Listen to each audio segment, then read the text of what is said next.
మండితే నీవు నేను గొప్ప ధన్యత పొందుకుంటామని దైవజనుల ద్వారా మనం విని ఉన్నాం. ఆ వాక్యం ప్రతి ఒక్కరూ నవలేసుకుంటూ దర్శనాంశం పొందుకుంటూ మనలో ఉన్న అతిక్రమాలు, ఆ అక్రమం, అన్యాయం, మోసం, క్రోధం, కక్షలు, పోరుతులు, యువతాలు, భేదాలు, పాపము, చెడుతనం సర్వం కూడా యేసు నామములో విడిపోవును గాక. అందరం ప్రార్థన చేసుకుందాం. ప్రభువా, పరిశుద్ధుడా, దయామయుడా, కృపగల తండ్రి, మీకు వందనాలు ప్రభువా. ఎంతవరకు నాయన దైవాశ్వాన్ని నిలవబెట్టుకొని ప్రభువా మీరు ఎత్తుపట్టి బలమైన పాత్రగా, పనిముట్టుగా, సాధనముగా వాడుకున్న విధానం బట్టి స్తోత్రాలైనా.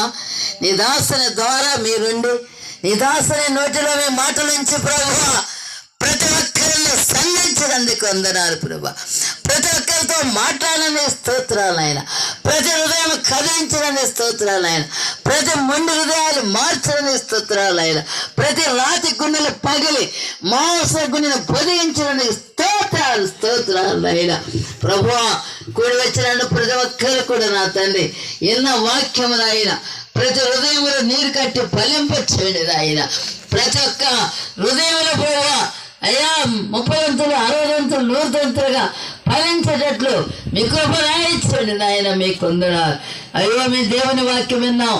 దేవుడు నాతో మాట్లాడాడు, నాతో దేవుడు హెచ్చరించాడు, గద్దించాడు, బుజ్జిగించాడు.